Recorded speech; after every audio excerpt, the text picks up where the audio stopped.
Welcome to Film Studies Bling, and welcome to the new year. I hope you all had a good start in 2021, a year that can only get better than the last one. In this episode, I'm pleased to introduce Natascha Drubek as my Bling of the Month. She's an expert in Eastern European film and film history, and a prolific writer and editor. I will talk with Natascha about two of her current books, and especially about her open access journal, Apparatus. In a news chapter, you'll hear Marcus Stiglegger. We're talking about the recently published book Handbuch Filmgenre, Geschichte, Ästhetik, Theorie, edited by Marcus. Since the Handbuch Filmgenre was published in German, we will also talk in German in the news chapter. In addition to the handbook, Marcus and I will draw attention to the podcast Projektionen, Kinogespräche. Also in the news chapter, I will briefly refer to another podcast that will go on air on the 27th of January. In the Dear Diary chapter, I look back at the last year.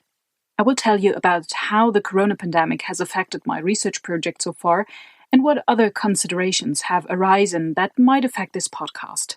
Before we get started with the first episode of the new year, I would like to take this opportunity to thank everyone who has made this podcast possible so far. The many people who have given me advice and technical support, my guests who have given us an insight into their work, and of course all the listeners for listening and for your feedback. Don't forget, if you are a PhD student, postdoc, or an established researcher, feel free to use the podcast as your platform. I'd love to hear from you if there are big and small treasures, hidden and visible diamonds and gems from film studies that should be picked up here. Also, if you would like to place your own special series in Film Studies Bling, please feel free to contact me. The podcast is open to such ideas. Just send me an email, a.kiss@filmuniversität.de. That was the opening credits. Here comes my first Bling of the Month in 2021, Natascha Drubek. Welcome, Natascha. Hi, thank you for having me. It's a pleasure. Natascha and I met a few years ago at the NEXT conference, the annual conference of the European Network for Cinema and Media Studies. And since then, we remained in contact with each other, which makes me very happy. First, let me introduce her. Natascha is currently a guest professor of the Fonte Foundation at Freie Universität Berlin, where she teaches at the Peter Sondy Institute of Comparative Literature. She completed her MA and PhD in Slavic Studies and History of Eastern Europe at the Ludwig-Maximilians-Universität Munich, where she also received her habilitation in the field of Russian and film studies. From 2006 to 2009, she held a Marie Curie grant from the European Commission for the Hyperkino project at FAMU, Prague. Among other fellowships were the Diane and Howard Wall Fellowship Award at the Center for Advanced Holocaust Studies and a Heisenberg Fellowship of the DFG.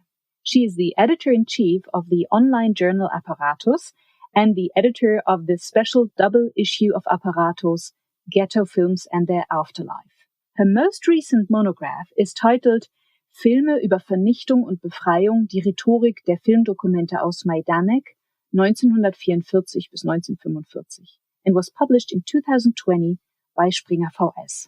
Natascha, let's start with your research interests. I've announced you in my introduction as an expert on Eastern European film and film history, but this should be more clearly specified. Where do you situate your work?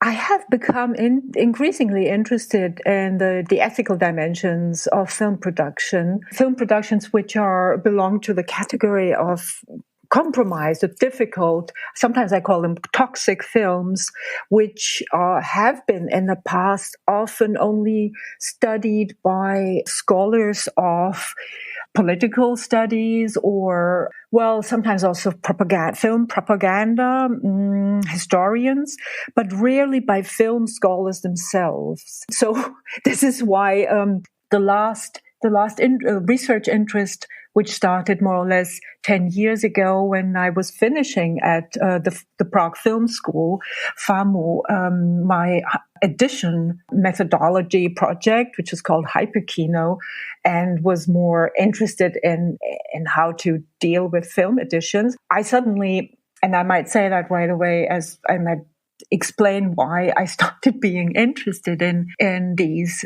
difficult or compromised films, was that I think I, for the first time, lived and worked abroad for longer than a year. Mm. And this made me think about coming from German academia, but still having been born in Czechoslovakia, that I have an obligation to these two places I call my home, Germany and now Czech Republic, that I have to basically, I have to kind of like concentrate on these areas which are difficult for other researchers because they don't master both languages or are not film scholars or perhaps are not scholars of East European history, something which is necessary in addition to the newly acquired knowledge which I gained in the last years, let's say, of Holocaust history. Tell us about your current monograph. How would you translate the title Filme über Vernichtung und Befreiung, die Rhetorik der Filmdokumente aus Majdanek 1944 bis 45? And what can we learn by reading your work? Yeah, a literal translation would probably be films about destruction and liberation, the rhetoric of the film documents from Majdanek 1944-45. Mm-hmm. These films often are called liberation films, or if you see them from the other side, you can call them atrocity films. And they are quite important in international film history.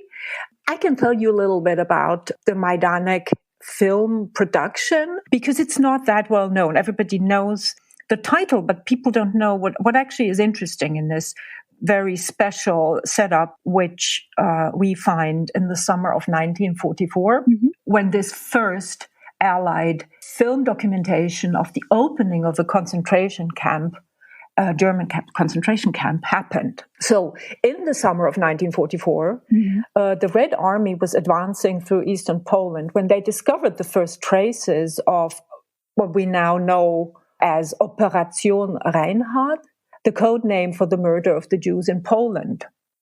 On reaching the city of Lublin, mm-hmm. they found an enormous compound behind barbed wire in one of the suburbs of the city. The suburb was called Majdanek. The soldiers were accompanied by a film crew, and that's very important. It was not only Soviet or Russian, as we often say, cameramen, but it was actually different types of film professionals, cameramen, editors, scriptwriters, directors, and they were also Polish, and many of them had a Jewish background, and that was connected to the fact that they were so-called flight survivors, people who had fled Poland towards the east to escape from Hitler in 1939 or in the ensuing years. Mm-hmm. You might know another flight survivor in film business. He later returned to Berlin, Arthur Brauner. Mm-hmm. He also survived in the USSR, but I might say right away that this survival very often was very difficult, and a lot of people died, and especially the children and the newborn. Babies died in either evacuation, deportation. Some of them were arrested. So it was not an easy path to have chosen, but many of these people survived. Okay, so these people now, they were actually returning to their home in Poland. And they found in Lublin suburb, Majdanek, they found this concentration camp and filmed the first Nazi camp with extermination facilities. When I started looking at the traditional narrative of the Majdanek films for my book, I actually realized that I have to analyze first the quality and the historical context of the sources, as well as the status of the witnesses who we see in the film. But witnesses are also the cameramen and the film crew. So it's a very complicated setup because we have different problems we have to think about, and we have also censorship in the background, looming in the background, because the film, when the material was shot, it was sent to Moscow, and interestingly, those bits which we now would consider central were not included in the film. For example, there was one survivor of a Sonderkommando, a Jewish Polish soldier called Reznik. And this Mr. Reznik had to go through the most horrible slave labor you can imagine. We have seen that recently in the film The Son of Saul. But I think what he had to do was even worse. He worked outside and he had to work as a slave of the Operation Exhumation, Sonderaktion 1005, where corpses were exhumed and had to be burned. So this person survived and came to the film crew found him and they recorded him. And that is another quite wonderful thing, actually, or wondrous thing at that time. He was recorded with a sound camera, something the later cameraman did not, the cameraman later had not in Auschwitz. In Auschwitz, they did not have good equipment compared to Majdanek. Equipment was quite good, although it's later, the cameramen claimed they had bad equipment. It's not true. It's one of these justifications of certain things which could be detrimental to the career of the filmmakers in socialist Poland. So when some of the Jewish filmmakers didn't want to be associated with this film, which had quite a bad reputation even in socialist Poland, and especially in post-communist Poland, where the film also, when you look for studies on the film, actually there has not been done any foundational research on this film. It is just overlooked, although actually it's the first Polish film of the post-war period. Okay, so why is all of this interesting?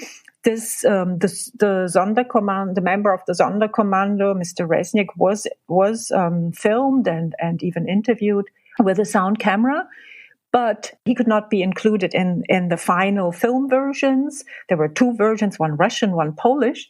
He was in neither. And the reason for this was that in Moscow, the census decided that the Jewish topic would not be mentioned. This is quite bad, because if there had been some kind of clear statement about what is actually happening in these camps, and Majdanek was actually not even the worst camp, as we know, there were much worse, such as Treblinka, which was liberated about this, at the same time. So the Soviet army knew what was happening, and they knew that the primary victim of these extermination facilities were Jews.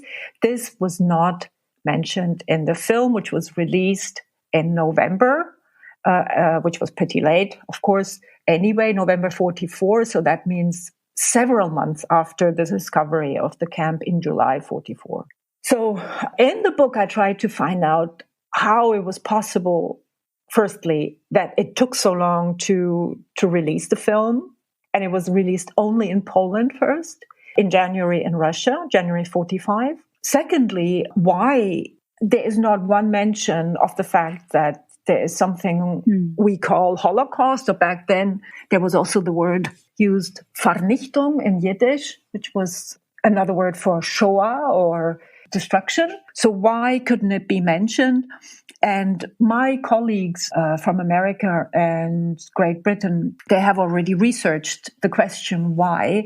And they just said that it was the anti-Semitism, basically, of the Soviet Union. But it's a bit more complicated, because the films I found, and also the people I identified, such as Joseph Reznik, they are all part of the footage which was present in Majdanek and then sent to Moscow. So you couldn't say that there was, for example, a systematic anti-Semitic way of portraying the camp. It's even the opposite. So you have to somehow explain the political context, which is also connected to the Warsaw Uprising and other more locally. You can only explain it locally as a strategy of the Soviet Union to gain foot in Poland after the liberation. So this is what I was researching. And the interesting thing is perhaps that I actually didn't want to write a book about Majdanek at all, but because I found in another film images of showers looking like, or showers being in the center of another film. This actually led me to the Majdanek film, which is a film showing showers leading into gas chambers. So, and this is also not very well known, but it is the first film which shows these facilities, and that all was filmed as early as August 44. Thank you, Natascha, for this insight. You're welcome. And this very important work on the first Allied film recordings in a liberated German camp. The next book you're currently working on, or you're completing, the title is the Theresienstadt Film Project. Would you like to give us a brief insight into this research as well, and when exactly the book will be published? Yeah, thank you for asking me about deadline I should find for the book, because as I've already mentioned concerning the Majdanek book, researching film documents made in the 40s is actually not so much about film. It's not about normal film research, but it's more about removing the layers which were created by the later manipulations with the film material, with the credits, with the filmographies, with also the interpretations of these films, and mainly their usage. I already mentioned that the Majdanek film was mainly used in order to, it has several functions, and they all were not related to authentic documentation. One was the one I mentioned, to be a work as film propaganda in Poland, and the other one was about the Nuremberg trials. Basically, it was planned as one of the films to be shown in Nuremberg. The same with Theresienstadt. Theresienstadt is a German film, started in the ghetto of Theresienstadt, which was in Bohemia, the Protectorate of Bohemia and Moravia. It was started in 1942 and finished much later in 1945. There are people who say there were different films made in the ghetto. After 10 years of research, I'm pretty sure that actually there was only one film project, and it was funded by one body, which was called the Central Office for the Regulation of Jewish Emigration. And we have different people taking part in this project. We have different crews. In the beginning, the crews were a German propaganda company, cameramen, and Jewish professionals, among them also a woman, a woman producer, very interesting. And later, this crew changes, and we have only certain people staying from the early Theresienstadt filming in the end phase. And interestingly, it is the set designer and quite famous architect Franciszek Zelenka who forms the red thread between the earliest version of the film shoots, which were executed in the ghetto and also in Prague, in the Jewish Museum and in the synagogue. And we have, interestingly, photos of this person who was quite famous because he was related to Czech cabaret, left-wing cabaret in the 30s. So everybody knew his name. And after the war, this person, for example, Franciszek Zelenka, he was never mentioned in context with the film because people would not want to soil his name with this German film production, which is another example of obscuring how really the production happened.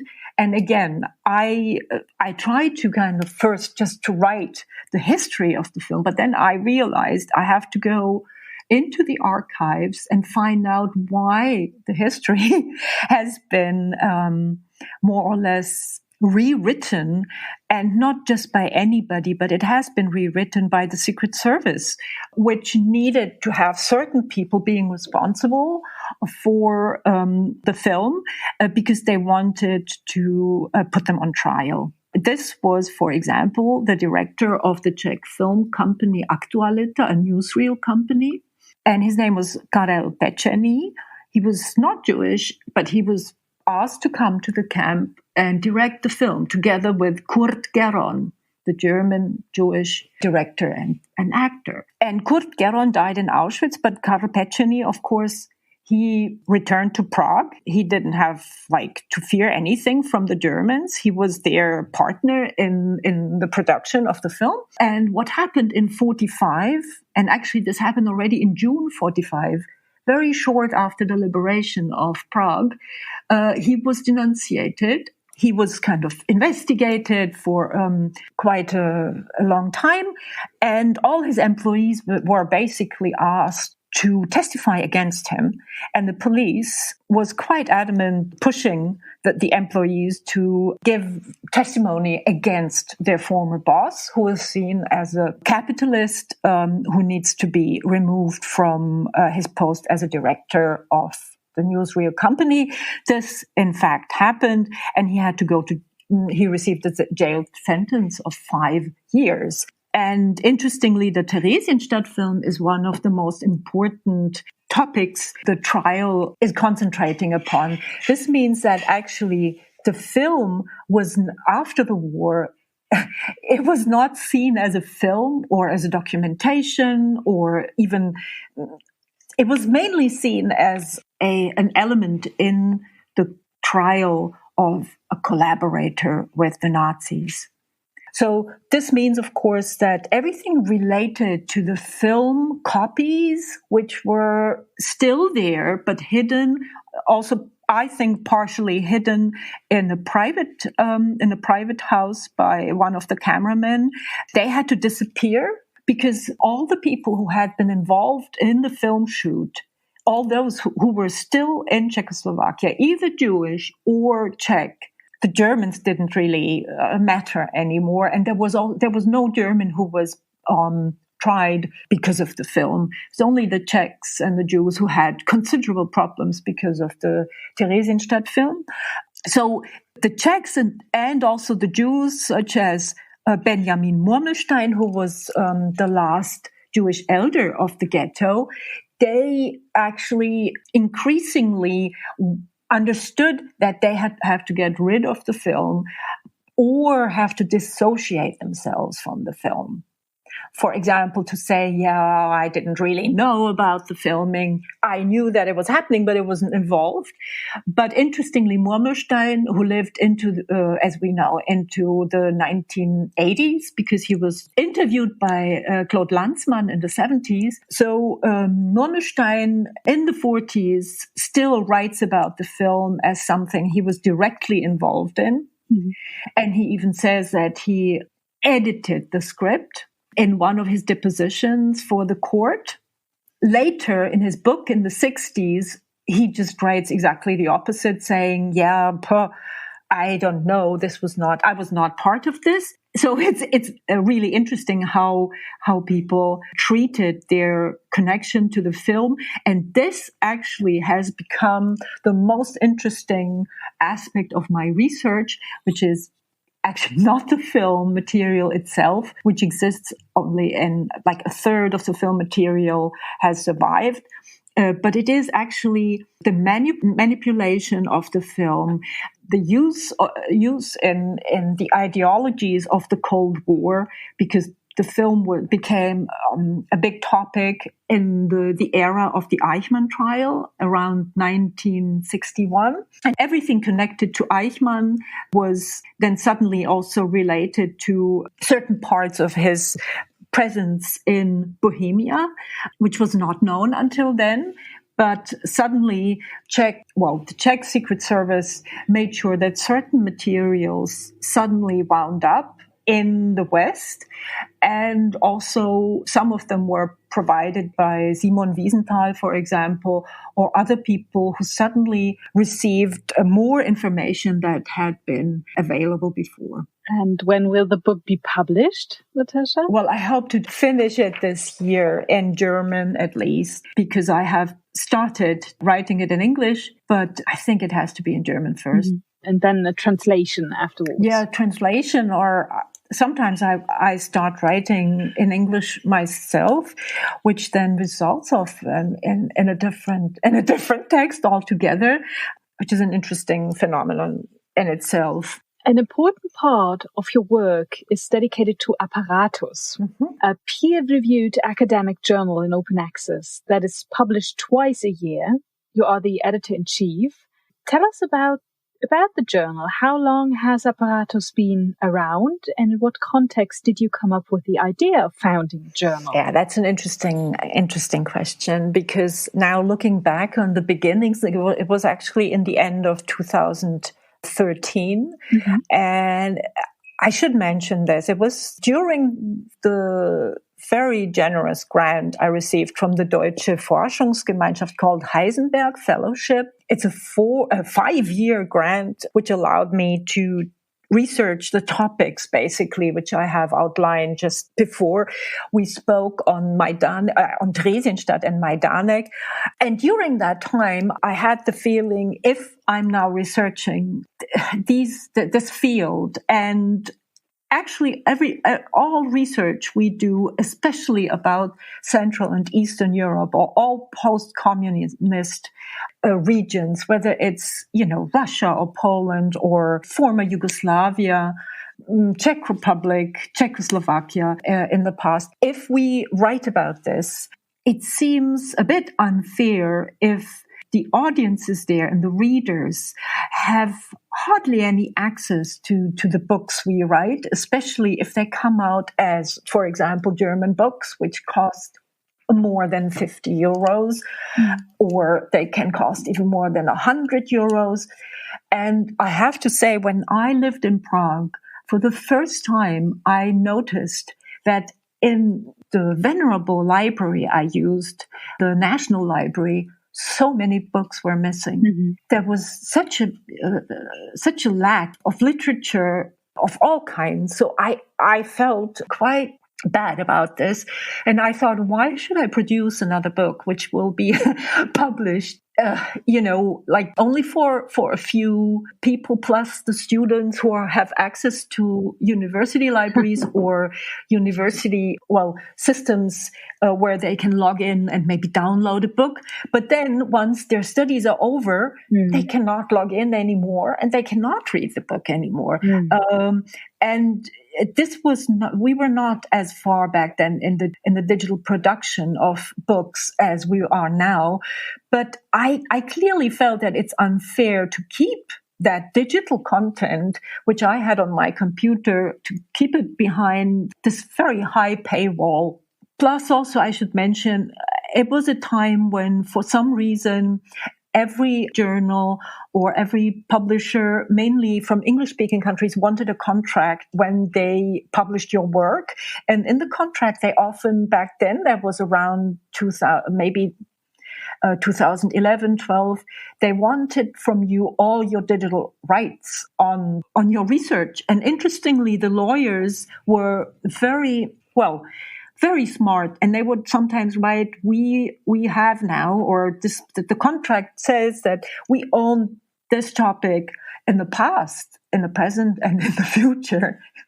So this is, I thought, this is crazy. How can they acquire my research on the same topic in the past? This seems all crazy. In some cases, I was able to overturn contracts like this, but then I started becoming somebody who only reads contracts before publishing something. And I decided that especially during the Heisenberg Fellowship, which I thought I have to give back to society and do something which opens up actually these vaults of knowledge to the public somehow, or at least try to make people aware that actually their research probably is not being read outside of their own bubble. I mean now academic bubble, or often also it's only even in a very limited circle, especially if the work is not published in English. Yeah. So everything published on topics, for example, if you publish something on Polish films or French films and it's not in English, or respectively French or Polish, it will not be read. Nobody reads normally German or Russian or Polish works on, let's say, on British cinema. Very rarely. So you have to publish in English to be heard. And that is even more true if the book costs 60 euros. If the book or the article is in open access, there is a much lower barrier for you to just dip in and read and maybe, dig out your school German or try to use a Google translator for this Polish article on the topic you're really interested in. And you can just quickly take the file and put it in a translation program and solve your problem. Whereas if you have a book in your hands, you can't do that, certainly, and you just will never buy the book even. So this was the beginning of Apparatus. I had other people chiming in, but back then I was not aware actually of the ideas especially the older colleagues had on open access in Germany. And when I started talking to them about it, not everybody seemed to think that this is very important. So I thought it is important to show how this could change everything and how actually our research here made in Germany by so many also diverse authors can be seen much better in the world and transcend all these barriers of not only language, but also culture and all these different bubbles where we are in, whether they are, related to politics or financial bubbles, that you can't afford to enter them, etc. Yeah, so that I think that was the most important motivation. And I have to say, I received a grant from the Deutsche Forschungsgemeinschaft for this as well. And I have to thank the German taxpayer for that, because it's like they who finance it. And I think I see it as one of the more important projects I've been involved in recently, because I had to learn myself a lot of new things, which I had no idea about before. I would say, Natascha, you are an open access pioneer in a way. But what is the meaning of the journal title, Apparatus? Okay. Where does it come from? For the pioneer. Yeah, pioneers. We have pioneers also in Eastern. We had them in communist societies, and we, of course, we try to kind of like signal with the title of the journal where we're coming from, without saying directly in the title, that it's post-communist, for example, film and media studies, because it would be too limiting. This is not what it is. And we also wanted to include Central Europe. As we also publish on certain aspects of German and Austrian cinema. So Apparatus, the word apparatus, we took it from several sources. The initial one, of course, stems from the Soviet film Человек скина аппаратом, which can be translated as the man, or better, the human, actually. Человек is not the man, actually. It's the human in a way. With the film camera, or the film Apparatus by Dziga Vertov. And that was also our first visual emblem we used, created together with a young designer from the Crimea.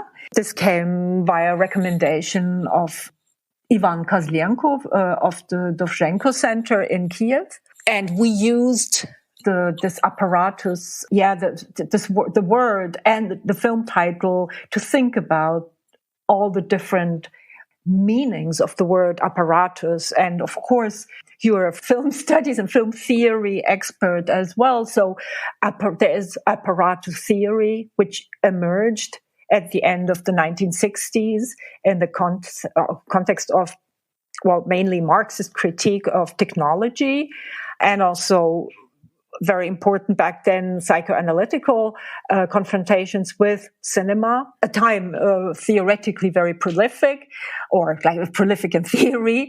This apparatus theory understands the apparatus as this is now a quote, the structure of technical devices and arrangements whose most important achievement is to constitute subjects as an instrument of bourgeois ideologies. It's, of course, not only bourgeois ideologies, but we could discuss that in long details. What's interesting is that the mere title of our journal provoked several replies of Eastern European theoretical thinkers to publish texts in our journal. And I want to name only two. They are both by women theoreticians. The first one was in number 1 by Olga Bruchovecka from Kiev. And the last one is by Petra Belc from Croatia, published on the Apparatus as content in our last issue, number 11.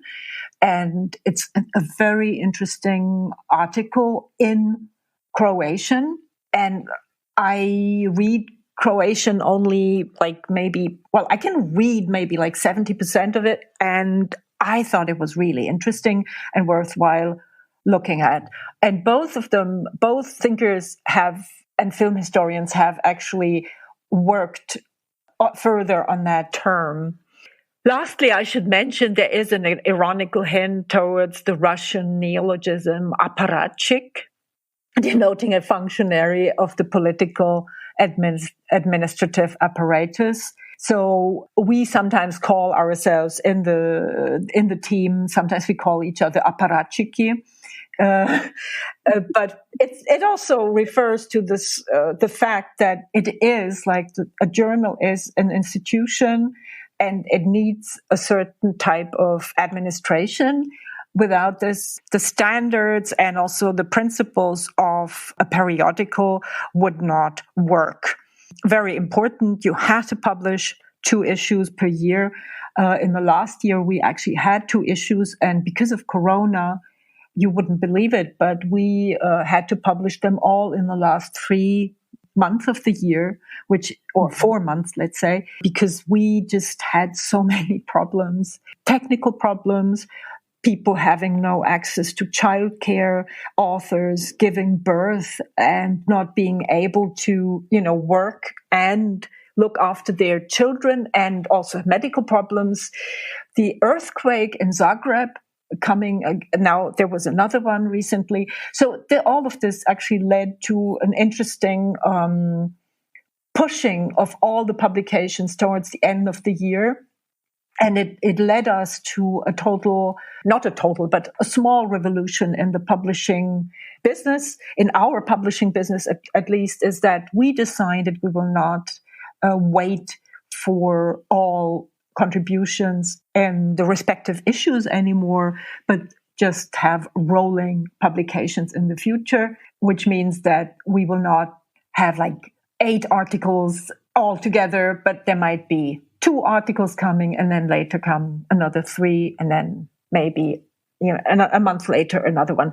This, of course, is possible in digital publishing. We didn't do it until last year, but we were forced to, and actually I prefer it because people can then slowly follow and read, and they don't have to swallow a whole issue in one go. With the knowing of the title, the different dimensions of the title, and now knowing your research profile, what you're working on, that gives us an idea of the profile of the journal. But nevertheless, can you try to explain the profile of the journal? I'm quite sure that it changed after a while, that there are certain transitions maybe. Okay, so I would say Apparatus is an emancipatory publication project. It refers to the open access, it refers to the politically conditioned West-East divides we would like to overcome. And I think for me this is probably the most important aspect, that we are always trying to give access, nurture, also young scholars, so-called young scholars. They don't have to be young in age, but, emerging scholars, and provide high quality research, cutting edge research.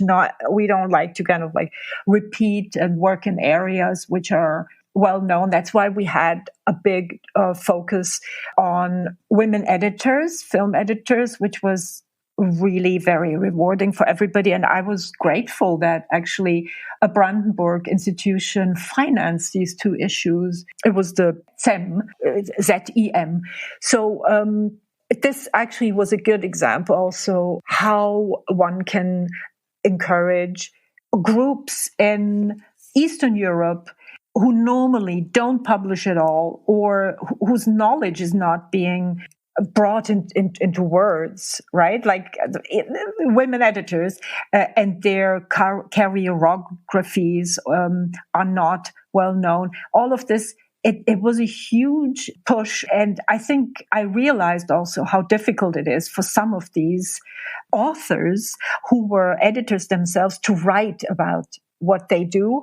And I'm pretty proud that actually we managed to do this project. So this is just an example. There are certainly more. I have the impression, and you mentioned it already, that the language policy of Apparatus is a major factor in establishing visibility and an international impact for the research on Eastern European film and film history. Can you, tell us about that? I mean, that I have the impression that there is tons of work behind the language policy of this journal, because it's not only English.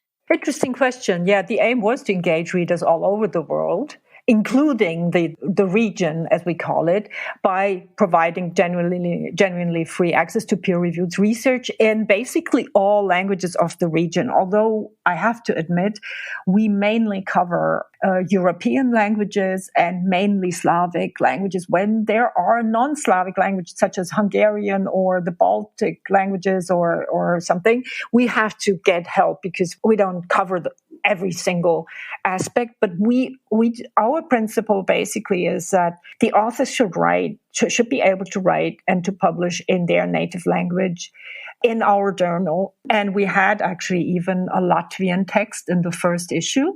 That was quite interesting. I think this experience, it is important to keep up the culture of theoretical and historical writing in film studies.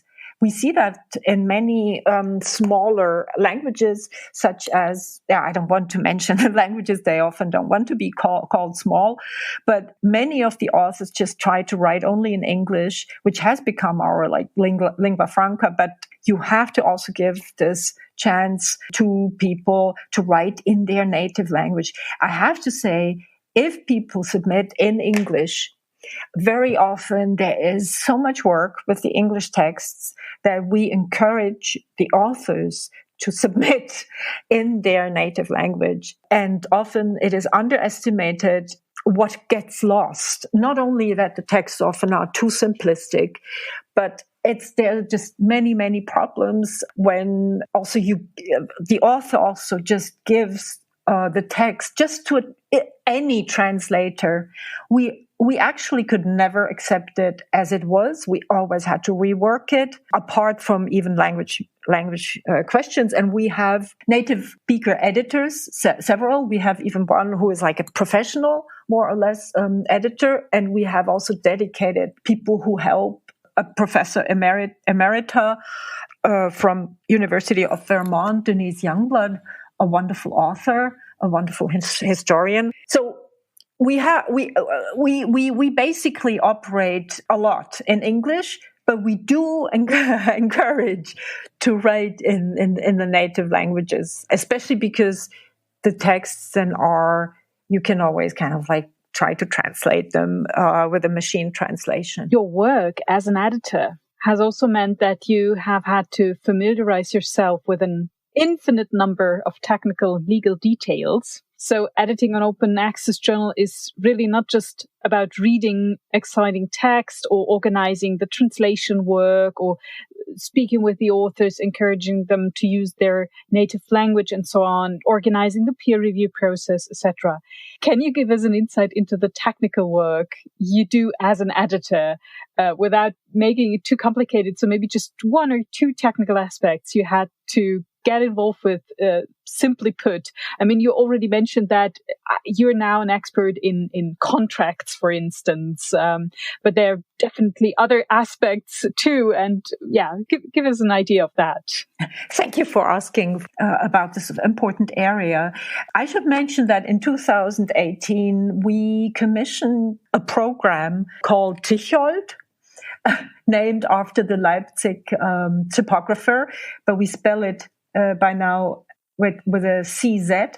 Tichold is actually programmed by the Leipzig company LaTeX, and it's a typesetting program which is able to turn Word texts or Google documents or other texts submitted to us into all the formats we need, mainly HTML, but also PDF and in the future also EPUB.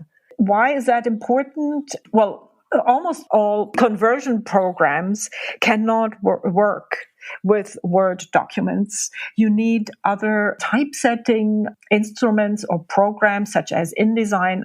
We don't want to use that because if we used InDesign, we would actually become something like a publishing house, right? Mm-hmm. So what we try to do is, and this is what we invested our last DFG money in, is to have a half automated conversion typesetting program, which works with our files in a way so after the typeset, there is only minimal work to do in order to bring everything in order. For example, you can still do something with the images and etc. Because LaTeX, which is the program most people use, does very strange things with images, puts it all in the end of a chapter and stuff like that. Yeah. So you have to actually find or even program LaTeX in a different way so you can use it for journal publishing.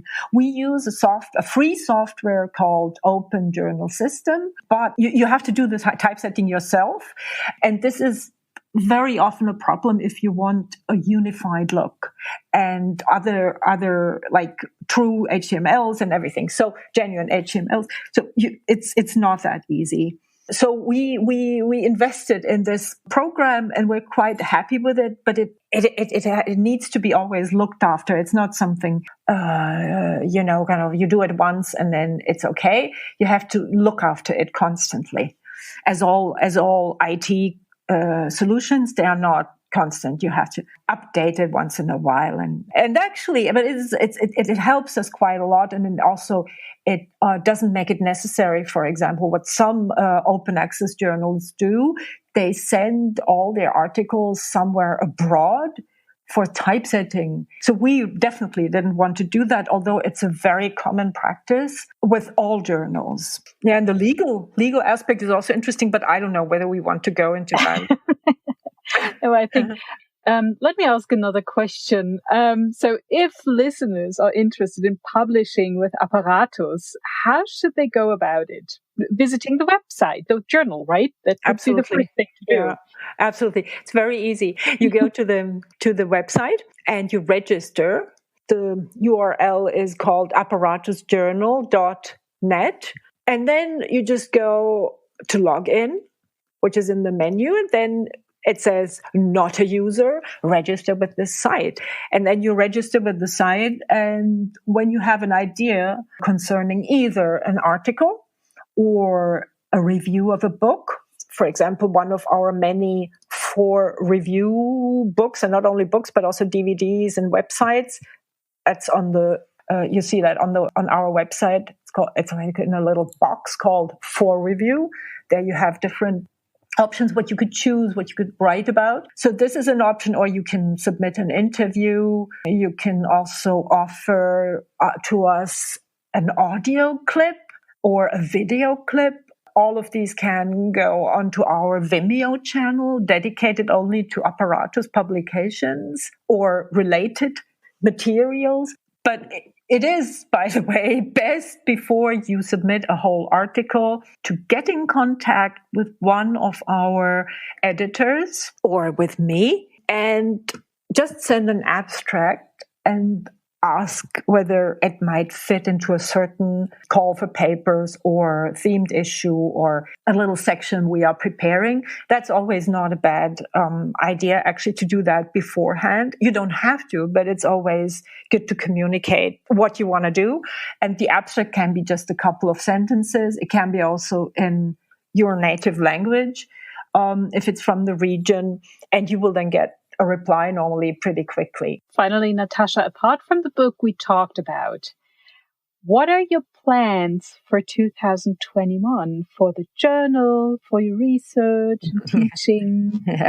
Okay. So, teaching, I should start with that. I'm really always inspired by my students at the Freie Universität Berlin. We have 2 seminars right now, and one, interestingly, is called The Other Sex. Well, referring to Simone de Beauvoir's seminal book of 49. Mm-hmm. And we tried to combine films and theoretical texts.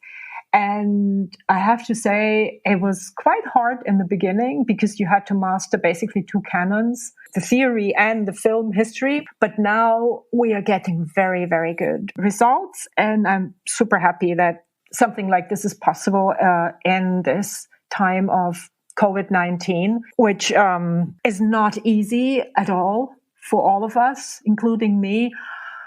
I feel like I live in a digital bubble and I would like to break out of it. And I'm grateful for every physical and, normal contact I have in my life. So this is the teaching. And about the journal, we are planning to expand into book publication. Oh, wow. Yeah. Yes. Yeah, no, I think we have to because of so many interesting offers we received for topics not covered. So we will definitely go in this direction, and one even will be called Ghetto Films and Their Afterlife.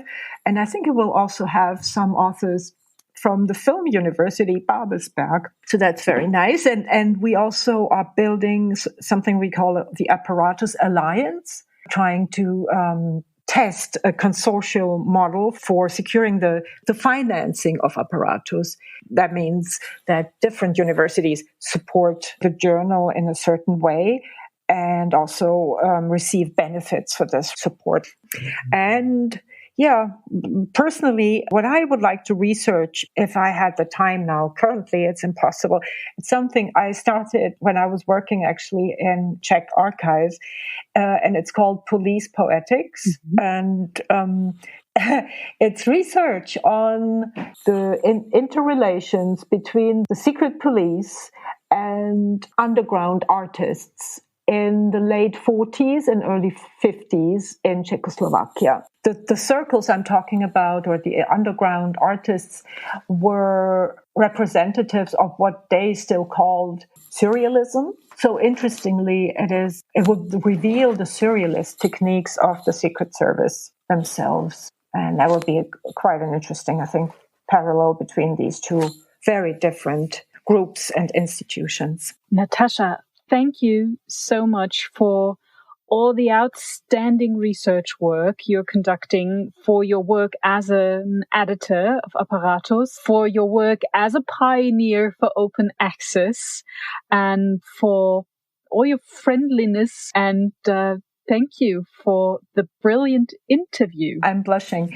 Thank you for this. Thank you for your intelligent questions. That's the main thing. And your good heart. This is the news chapter. I'll be talking to Marcus Stiglegger in a moment. Marcus is a professor of television and film. He teaches film studies at the University of Mainz, the universities of Regensburg and Klagenfurt, the Filmakademie Ludwigsburg, and the IPU Berlin. His doctoral thesis, which he completed in 1999, revolved around the topic of history, film, and myth, and in his habilitation, he deals with the seduction theory of film. In addition to his film studies work, which has resulted in numerous publications, Marcus is also creatively active. He is a musician and works with video essays and is also a podcaster.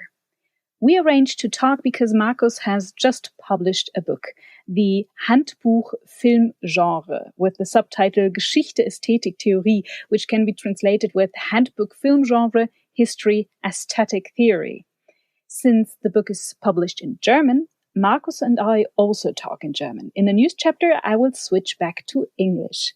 Hallo Marcus, willkommen bei Film Studies Bling Bling. Hallo Anna-Luise, ist meine große Freude. Ist ganz meinerseits. Marcus, was für ein Mammutbuch. 690 Seiten. Ich gebe ehrlich zu, ich habe es nicht von vorne bis zum Schluss durchgelesen, sondern sozusagen durchgesurft ein bisschen.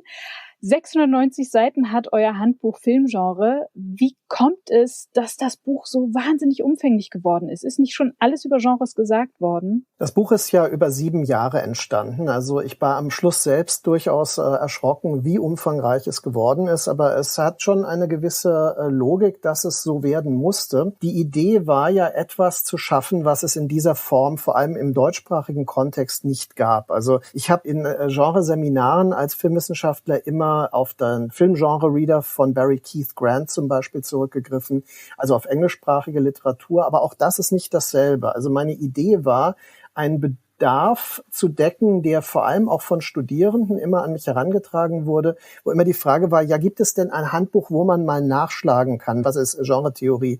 Was ist ein Filmgenre? Wie definieren sich bestimmte Metagenres oder Subgenres? Und das war im Grunde die Idee, diesen Bedarf zu decken. Gib uns doch zum Einstieg mal erstmal einen Überblick über das gesamte Buch. Also wir wissen jetzt schon 690 Seiten.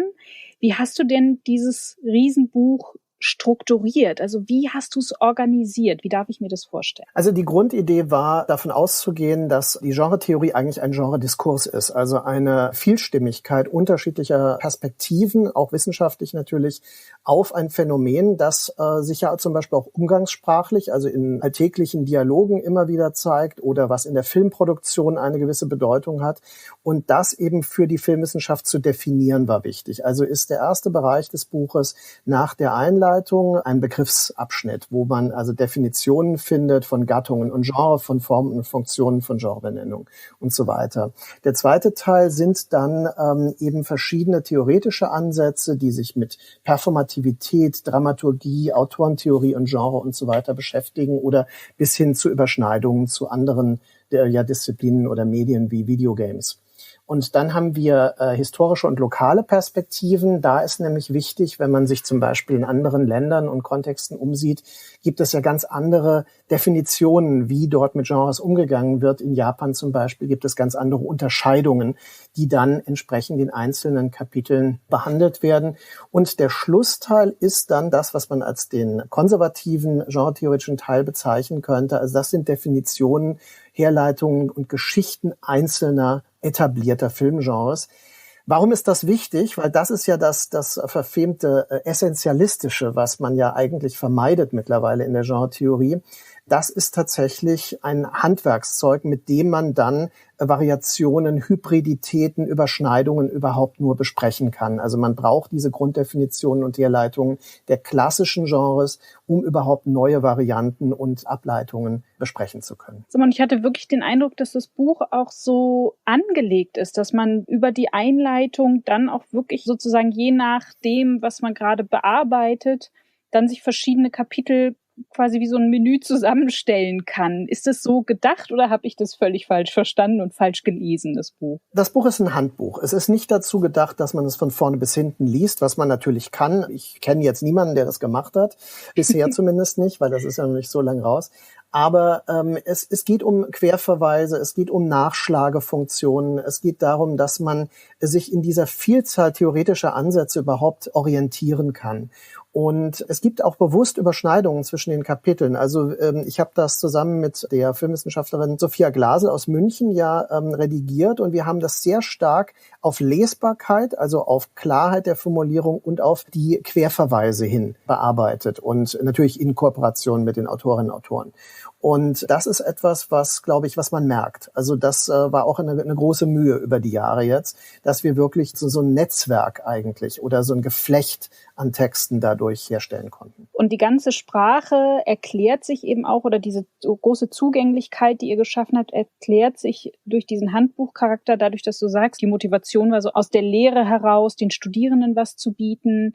Nichtsdestotrotz habe ich den Eindruck, dass ihr durchaus auch noch andere Zielgruppen im Auge habt und da was geboten wird. Also es geht ja schon auch ganz schön tief auch rein an manchen Stellen, wenn ich mir anschaue, wie du die Geschichte der Genre-Theorie zum Beispiel entwickelst. Also hat das trotzdem auch eine Rolle gespielt, anderen Zielgruppen auch noch was zu bieten? Selbstverständlich. Also wenn man ein so aufwendig angelegtes Buch, das über so lange Zeit entsteht und so viel Lebens- und Energie auch quasi beansprucht, hat man natürlich nicht nur jetzt die Idee, ich möchte mal was für meine Seminare anbieten können.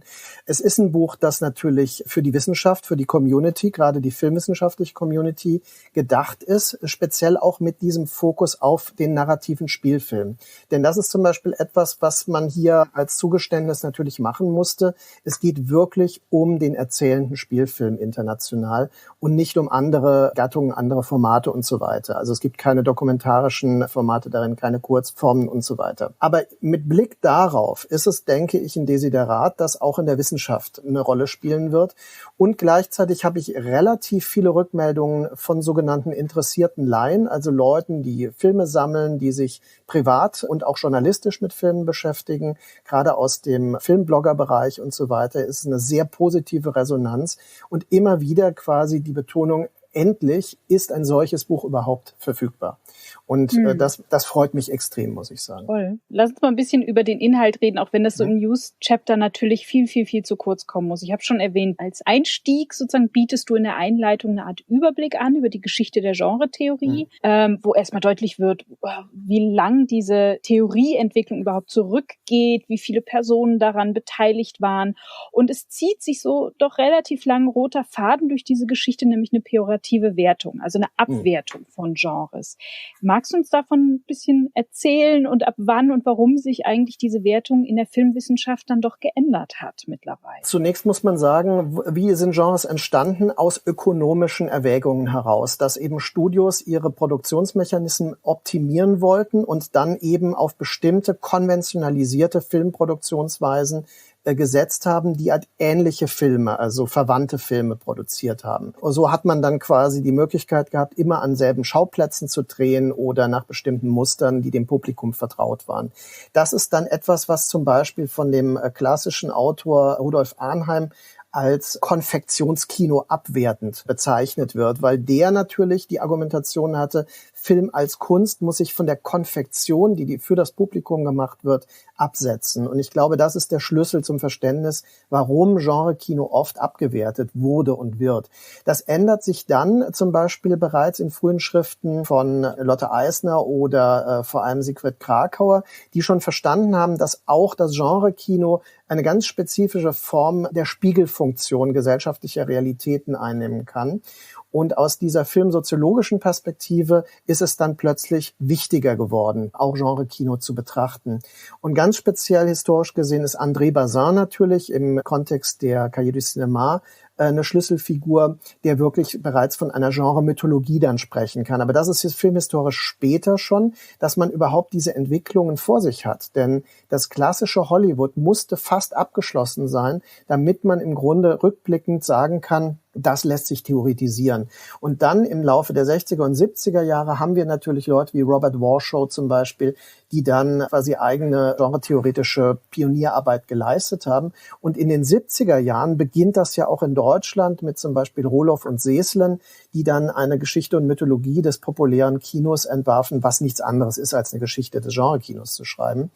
Und so haben wir also wirklich aus verschiedenen Kontexten und verschiedenen, auch nationalen Kontexten eben diese Bemühungen. Und heute sind wir eben auf einer Position, die sagt, es gibt das reine Genre-Kino in der Form nicht mehr, aber es gibt eben in Form von Transformationen, Modernisierungen, Hybriditäten, gibt es ganz unterschiedliche Phänomene, die ganz eng verbunden sind mit dem klassischen Genre-Kino.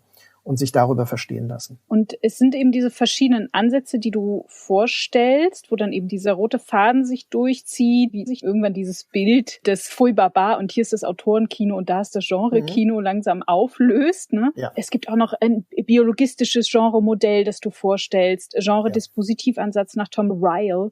Und letztendlich kommst du für das Buch, aber das wird dann auch später durchaus kritisch beäugt, habe ich das Gefühl, oder diskutiert. Also ihr seid da sozusagen nicht hermatisch in dem Ansatz, den ihr da entwerft, aber das ist du hast das Wort eben gerade benutzt, es ist ein eben nicht essentialistischer, sondern anti-essentialistischer, diskurstheoretischer Ansatz, den ihr gewählt habt. Genau. Jetzt auch eine Menge Holz. Trotzdem versuch's mal vielleicht vor dem Hintergrund dieser verschiedenen Ansätze uns zu erläutern, was eben dieser Zugang bedeutet. Also was heißt essentialistisch und was heißt jetzt für euch anti-essentialistisch und diskurstheoretischer Ansatz? Also essentialistischer Ansatz wäre, dass man im Grunde idealtypische Genremodelle voraussetzt und im Grunde nach diesen Mustern weiterhin sucht und nach diesen Mustern seine Forschung ausrichten würde. Das ist etwas, was man fast nicht mehr findet. Und das ist natürlich auch nicht den aktuellen Tendenzen angemessen, weil man natürlich heute sich fragen muss, ob nicht Phänomene, die eigentlich in einem Genre-Kontext ganz anders zuzuordnen wären. Ich möchte ein Beispiel bringen, wie Comic-Verfilmungen, die DC- und Marvel-Filme, wären ja so eine Mischform aus Fantasy- und Science-Fiction-Filmen. Das ist aber etwas, was mittlerweile vom Publikum zum Beispiel als eigenes Genrephänomen begriffen wird. Also man würde tatsächlich, wenn man mit Leuten spricht, das als Genre eher bezeichnet bekommen. Dann muss man sich fragen, aus einer analytisch-filmwissenschaftlichen Sicht, ist das akzeptabel? Also kann man damit arbeiten? Oder kann man das überhaupt ignorieren? Ne? Weil es ist ja auch wichtig, wenn ein Kino für das Publikum gemacht, die Rezeptionsebene darauf. Und genau das ist diese Vielschichtigkeit, vor der man als Herausforderung steht, wenn man sich mit Filmgenres beschäftigt. Und natürlich gibt es auch andere Ansätze wie die Autorentheorie, die auch quasi als klassische Theorie fast verabschiedet ist. Aber es ist kein Zweifel, dass es natürlich eine Autorenschaft im Genre-Kino auch geben kann. Also Regisseure wie Walter Hill oder Brian De Palma und so weiter, die auf eine ganz eigene Weise Genremuster variieren. Und um dem gerecht zu werden, ist dieser diskurstheoretische Ansatz quasi praktikabler heute. Und auch die Vielstimmigkeit, von der ich vorhin sprach, die muss sich nicht komplett entsprechen. Also tatsächlich sehe ich uns eben in diesem Geflecht von Theorien quasi immer auch an unterschiedlichen Stellen, die sich trotzdem berühren, ja, und die sich ergänzen können. Und so ist das Buch angelegt. Deswegen hat das auch diesen Umfang, weil also ich wollte dem schon gerecht werden und durch die Auswahl der Autorinnen und Autoren auch gerecht werden. Apropos Autorinnen und Autoren, ne? Das sind ja 690 Seiten, die hast nicht du allein gefüllt, Absolut, ja, auch wenn du 7 Jahre dran gearbeitet hast, sondern es gab viele wunderbare Autorinnen und Autoren, die mitgewirkt haben. Es gibt also neben der Einleitung von dir noch ein Kapitel zum Kriegsfilm und dann noch 2 weitere Kapitel, wo ihr auch wirklich im Team miteinander gearbeitet habt. Abenteuerfilm und ein Kapitel zum erotischen und pornografischen Film. Da hast du zum Beispiel zusammengearbeitet mit Hans-Jürgen Wulff, Lioba Schlösser, Markus S. Kleiner und Sarah Reininghaus. Jetzt interessiert mich da wirklich mal ganz praktisch, wie habt ihr in diesen Dreierteams, also es sind nicht nur Kapitel mit Dreierteams, es sind auch sozusagen einzelne Autorinnen und Autoren, aber speziell jetzt in dieser Dreierkonstellation jeweils, wie habt ihr da die Kapitel, das Buchschreiben oder Kapitelschreiben organisiert? Das war tatsächlich jeweils unterschiedlich. Es gab übrigens einen Call for Papers, der über die GFM lief zunächst, wo relativ viele interessante Vorschläge auch kamen und die meisten davon sind tatsächlich auch eingeflossen. Das war das eine. Und andererseits hatte ich auf jeden Fall bestimmte Autorinnen und Autoren im Blick, die ich gezielt angesprochen habe. Viele davon haben dann zugesagt, erfreulicherweise. Und es war für mich völlig klar, dass zum Beispiel Hermann Kaploff, der über das Melodram geschrieben hatte, auch das Melodram-Kapitel schreiben sollte. Also das waren so Wünsche, die ich dann zum Glück umsetzen konnte. Genauso war Wulff ein Autor, der zum Abenteuerfilm relativ viel gemacht hatte. Und ich wollte halt seine Perspektive auf den Abenteuerfilm unbedingt dabei haben. Er hat uns einen Text zur Verfügung gestellt und meinte, der wäre halt sehr stark veraltet, was der Fall war. Das war ein älterer Text. Und er hat uns die Möglichkeit gegeben, den zu aktualisieren und dann als Co-Autorin, Autor, in dem Fall Lioba Schlösser, ist eine Doktorandin von mir, mit ihr zusammen haben wir diesen Text dann aktualisiert und so geglättet, dass er also funktioniert. Das war also die eine Methode. Das zweite war bei dem erotischen, pornografischen Film. Sarah Reininghaus hat wirklich eigenständig den Teil zum erotischen Film gemacht. Also das hat sie als Autorin alleine gemacht, während ich mit Marcus S. Kleiner wirklich zusammen da saß und wir haben gemeinsam den Text formuliert. Also wir haben also eine völlig andere Methode, nochmal wirklich dialogisch diesen Text uns gegenseitig dann diktiert und auch diskutiert währenddessen. Und das ist natürlich notwendig gewesen, weil es gerade im deutschsprachigen Diskurs immer noch relativ unpopulär ist, den pornografischen Film als ein eigenständiges Genre neben Gangsterfilm, Science-Fiction-Film und Melodram zu stellen zum Beispiel. Obwohl das natürlich international ganz anders schon wahrgenommen wird, Linda Williams und so weiter. Und genau dem wollten wir halt gerecht werden, dass wir auch da den spezifischen Diskurs abbilden können. Und ich denke, ich hoffe, dass uns das ein bisschen gelungen ist. Also ich finde, das fließt alles sehr schön ineinander. Deswegen fand ich das so interessant, wie ihr das organisiert habt. Also weil das ist ja doch auch immer überhaupt eine Herausgeberschaft von so einem großen Buch über so lange Zeit, Call for Paper etc. ist eine Herausforderung. Aber auch gemeinsam zu schreiben ist auch etwas, was nicht jede und jeder kann. Ne? Das ist ja durchaus auch was Besonderes. Also das ist eine Dynamik, genau, eine psychologische, die man auch aushalten muss, ne? Weil man sich auch immer wieder zurücknimmt und solche Dinge. Das ist schon wichtig, ja. Ja. Hilft sicherlich auch, wenn man dann sich irgendwie gut kennt, wie so eine Doktorandin wie Lioba Schlösser zum Beispiel, ja, oder die Kollegen einem bekannt sind, man sich von Konferenzen kennt. Das ist sozusagen nicht von null, sondern man weiß, man schwingt irgendwie ähnlich und das kann hilfreich sein. Das ist der Versuch, eine elegante Brücke zu bauen zu einem anderen Projekt von dir, über das ich reden möchte, nämlich Projektionen, Kinogespräche, den Podcast, den du jetzt schon seit Oktober 2019 mitbetreibst. Deshalb gemeinsam, also das ist eben auch ein gemeinsames Projekt, so wie diese Buchkapitel, du bist da nicht alleine. Und jemand wie Lioba Schlösser, also deine Doktorandin, war schon mal bei euch zu Gast. Das heißt, auch da sozusagen sieht man, du bist ein vernetzt denkender Mensch und hast es offenbar gerne, eben in Gespräche und in Diskussionen zu gehen mit den Menschen und arbeitest nicht nur so still an deinem Tischlein herum, du bist eben auch wahnsinnig kreativ. Und das merkt man eben auch eurem Podcast an. Projektionen, Kinogespräche. Mit wem bist du denn da so im Gespräch und welches Kino diskutiert ihr da eigentlich? Ich muss sagen, ich bin ja Jahrgang 71 und dadurch ist für mich zum Beispiel so, manche Dinge sind gar nicht so naheliegend, mehr generationsbedingt einfach, während ich noch mit DVD und Blu-ray Bonusmaterial arbeite und solchen Dingen, war der Podcast irgendwie in den letzten 2-3 Jahren etwas, was so extrem bedeutend wurde. Deswegen reden wir ja jetzt hier auch erfreulicherweise, was mir gar nicht so bewusst war. Sebastian Seidler ist deutlich jünger als ich und mit ihm zusammen habe ich das gegründet. Er kommt aus der Philosophie, war lange Zeit Redakteur und Filmkritiker, also richtig aktiver Filmkritiker. Und wir haben immer auch privat sehr produktive Gespräche gehabt und haben dann gesagt, okay, man müsste eigentlich einen Dialog Filmwissenschaft trifft Filmkritik und diskutiert auf einem verständlichen, aber relativ, also hoffentlich hohen Level Film als Kunst gewissermaßen. Also das hat schon vielleicht einen leicht feuilletonistischen Touch, mit dem wir das machen. Und von daher ist es so, dass wir uns Themen heraussuchen, die so eine gewisse Herausforderung bieten. Das kann sehr spezielle Filmemacherinnen und Filmemacher sein. Wir haben ja mit Lioba Schlösser, die ja eine gendertheoretische Wissenschaftlerin ist, auch über Katharine Breillards Kino 2 Folgen lang diskutiert. Wir haben mit Sabrina Gärtner über ihr Buch über Jessica Hausner zum Beispiel gesprochen. Aber es gibt auch Themen. Also jetzt eine kommende Folge haben wir mit Rüdiger Suchsland, dem Journalisten und Filmkritiker, über Provokation zum Beispiel gesprochen. Also auch über Kulturtechniken und bestimmte filmische Ansätze, quasi Skandalisierung und so weiter. Also solche Dinge, da ging es dann um Natascha, den Film, der bei der Berlinale so viel Aufsehen erregt hat. Also wir versuchen da relativ mutig vorzugehen von unseren Themen her, damit wir auch wirklich eine Diskussion führen können. Wir sind uns nicht immer da einer Meinung, aber kommen dann auf quasi Umwegen oft dann auch wieder auf einen ähnlichen Nenner. Und deswegen suchen wir uns quasi über den Dialog hinaus auch immer Gäste, mit denen wir das dann halt zusätzlich noch besprechen können.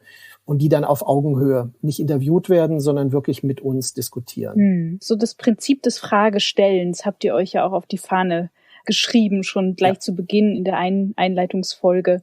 Auch euch gegenseitig ein bisschen zu provozieren. Und ich habe das Gefühl, also Sebastian und du, dass ihr solche auch kritische Fragen nicht außen vor lasst, also zum Beispiel Filmkritik, gibt es das überhaupt noch?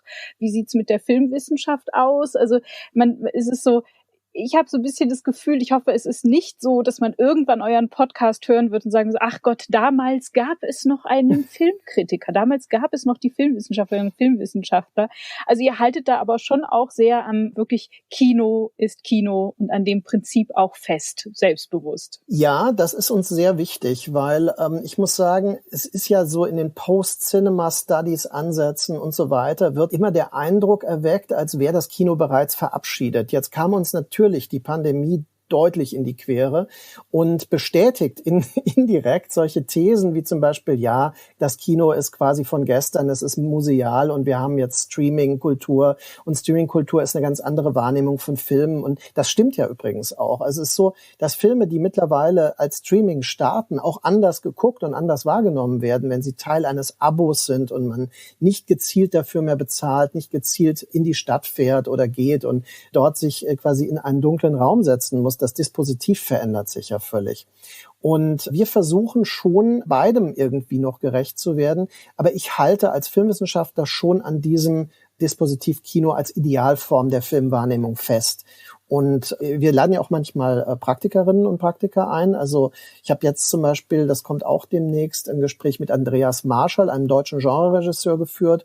Und da spielen solche Dinge eine große Rolle. Ja, also gerade dieses Unausweichliche, das man im Kinoraum hat, dass man dem Film nicht so leicht entkommt wie im Streaming, wo man einfach weiter skippt oder so. Da könnte man jetzt eine eigene Folge zu machen oder wir haben es in unserem Vorgespräch besprochen. Eigentlich ist es so ein Thema, das ist echt virulent, jetzt auch gerade durch die Auswirkungen von Corona. Ich nehme an, in den nächsten Jahren wird das in der Filmwissenschaft wirklich noch an der einen oder anderen Stelle mal intensiver besprochen werden, ne? Auch das Verständnis des eigenen Faches und ganz spannend.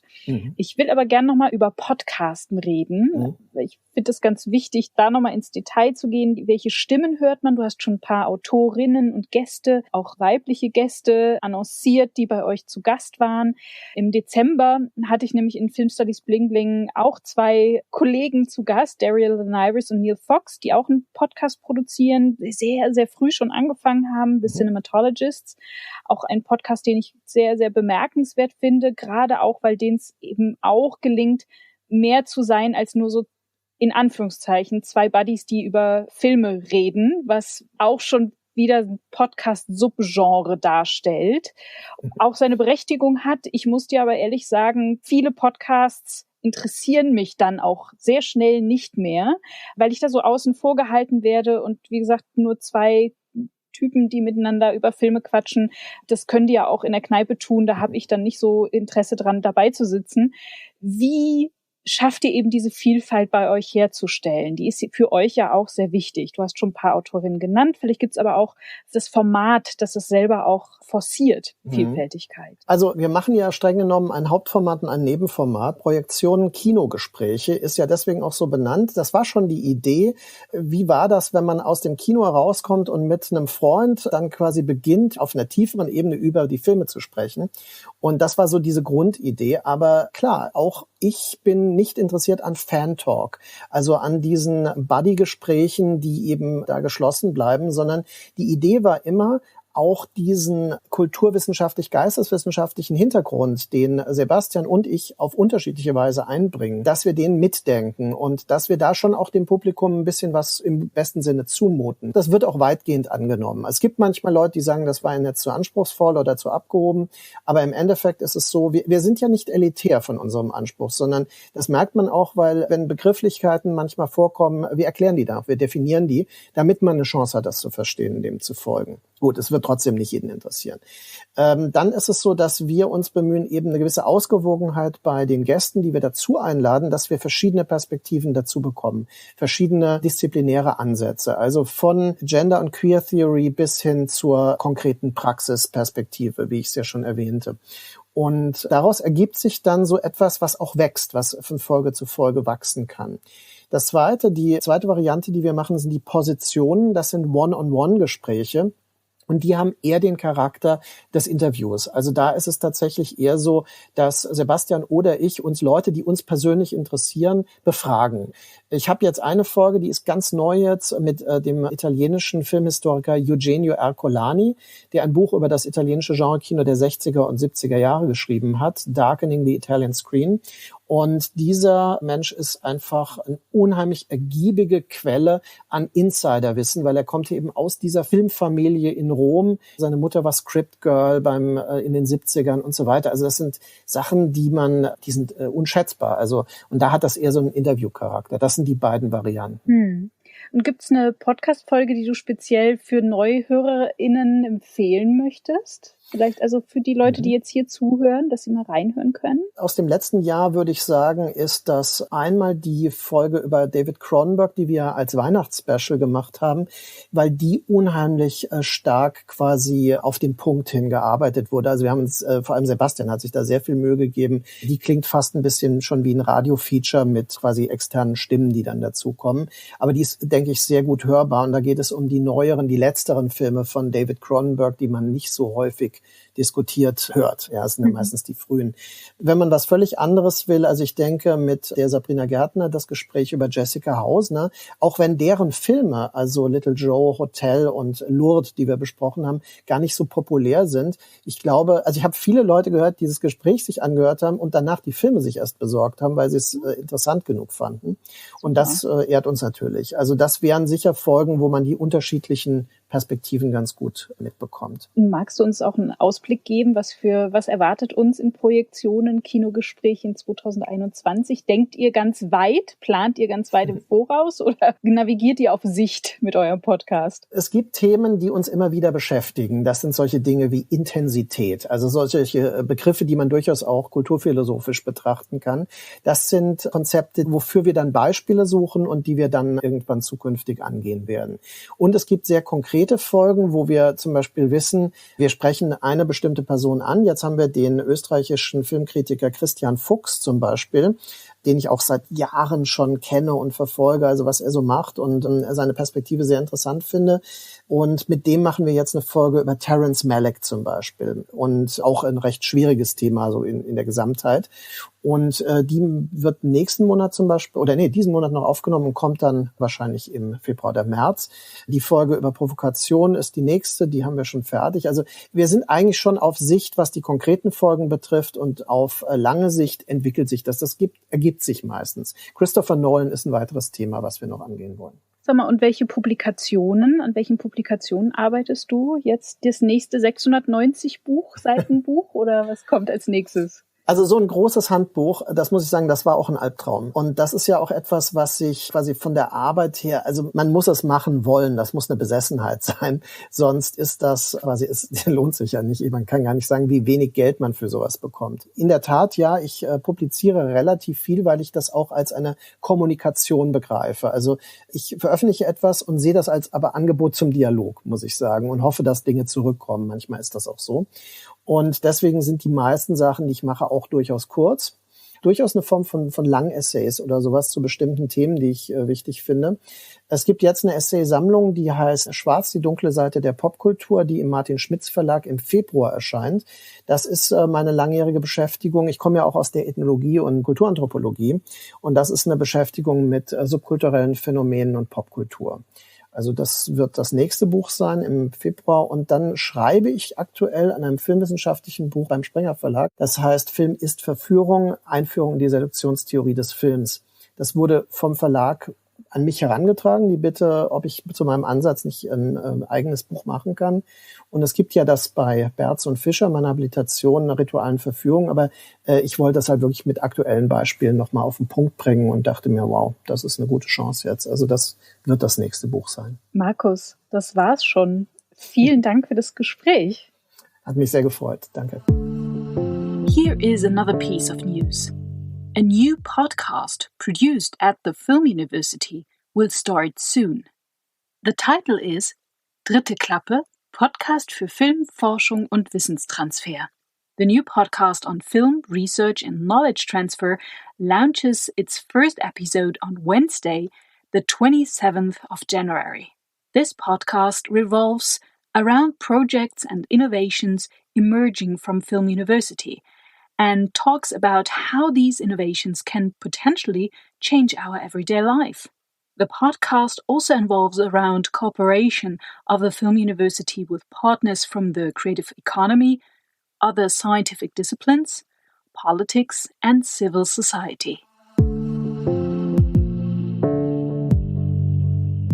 This is the Dear Diary chapter. In the first episode of 2021, I would like to look back at my research activities so far in my project, The Cinematic Face of Cities. I started the project in December 2019, so I've been at work for a year and a month now, and most of that time was overshadowed by the COVID-19 pandemic. Looking back, I can say that there were three major highlights. The first highlight was the citizen science project I conducted on cinematic artifacts in Potsdam. This resulted in a very productive and lasting relationship with a group of citizens with whom I still have the privilege of working. A number of these citizens have now started their own project on filmmakers who lived in Groß-Glienicke, which is a part of Potsdam, and I'm privileged to be allowed accompanying them on their new journey. So the roles have been reversed. I'm no longer the one inviting citizens to a research project, but the citizens have invited me to their project. That's how it should be. Another highlight was a contribution to a seminar I developed at the Aarhus University, which consisted of some kind of mini podcast. Together with Katrin Helen Bengesser, who I've never met in person, I created a seminar contribution to my research project. The result was a podcast with 5 episodes, with transcripts, assessments, and more. This was an entirely new form of cinema for me, and I had great fun producing it. And the third highlight was the installation The Cinematic Face of the City of Potsdam, which I was allowed to curate and fill with content. Maybe you remember I told you about it in a previous episode. It was an installation that dealt with cinematic street names and could be experienced open air in front of the Film Museum in Potsdam from September to October 2020. It's interesting that both the seminar and the installation were not planned, but came about as emergency solutions against the backdrop of the pandemic. Nevertheless, they greatly enriched my project. But Corona also had a clear negative impact.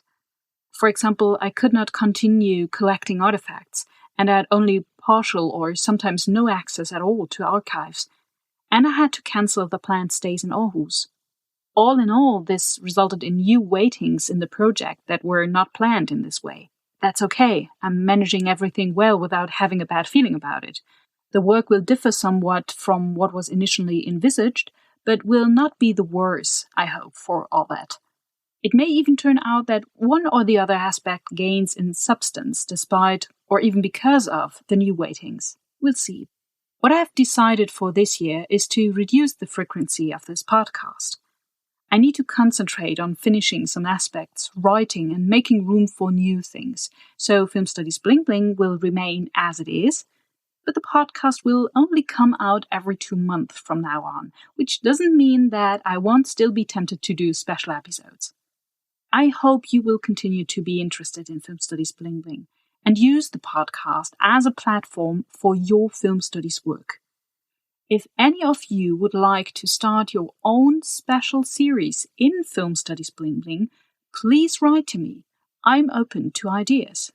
So in the spirit of openness, looking forward, and making room for something new, I wish you a great start into the new year 2021. That was Film Studies Bling Bling. Until next time.